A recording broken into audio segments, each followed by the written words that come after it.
ഇന്ന് നമുക്ക് ടേസ്റ്റി ആയിട്ടുള്ളൊരു മുരിങ്ങയില തോരൻ ഉണ്ടാക്കിയാലോ. അതിനായിട്ടൊരു പാൻ വെച്ച് അതിലേക്ക് എണ്ണ ഒഴിച്ച് ചൂടാവുന്ന ടൈമിൽ അതിലേക്ക് ഒരു 1/4 ടീസ്പൂൺ കടുക് ഇട്ട് കൊടുക്കുക. കടുകൊക്കെ പൊട്ടിയിരുന്ന ടൈമിൽ അതിലേക്ക് ഒരു ചെറിയൊരു സവാള ഇതേപോലെ ചെറുതാക്കി അരിഞ്ഞിട്ട് കൊടുക്കുക. പിന്നെ ഒരു 3 പച്ചമുളക് ഇട്ട് കൊടുക്കുക.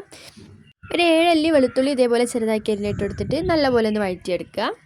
ഇങ്ങനത്തെ അത്യാവശ്യം വഴഞ്ഞു വന്നിരിക്കുന്ന ഈ സമയത്ത് ഒരു 1/4 ടീസ്പൂൺ മഞ്ഞൾപ്പൊടി ഇട്ടിട്ട് ഒന്ന് നല്ല ഇളക്കി കൊടുക്കുക. ഇനി അതിലേക്ക് കഴുകി വൃത്തിയാക്കി വെച്ച മുരിങ്ങയില മുഴുവനായിട്ട് നമുക്ക് ഇതിലേക്ക് ഇട്ട് കൊടുക്കാം. ഇത് നല്ല പോലെ ഒന്ന് ഒരു 2-3 മിനിറ്റ് നല്ല വഴറ്റി കൊടുക്കുക. ഇതിലേക്ക് ഇനി ആവശ്യത്തിനായിട്ടുള്ള ഉപ്പ് ഇട്ട് കൊടുക്കണം. എന്നിട്ട് ഇതൊന്ന് നല്ലൊന്ന് വഴറ്റിയെടുക്കാം. ഇനി മുരിങ്ങയിലേക്ക് പാനിൻ്റെ സൈഡിലേക്കായിട്ട് ഇതേപോലെ മുഴുവനായിട്ടൊന്ന് നീക്കി മാറ്റി വെക്കുക. എന്നിട്ട് അതിലേക്ക് 1 സ്പൂൺ വെളിച്ചെണ്ണ ഒഴിച്ചു കൊടുക്കുക. ഇതൊന്ന് ചൂടായി വരുന്ന ടൈമിൽ ഇതിലേക്ക് ഇതേപോലെ ഒരു കോഴിമുട്ട ഒഴിച്ചു കൊടുക്കുക.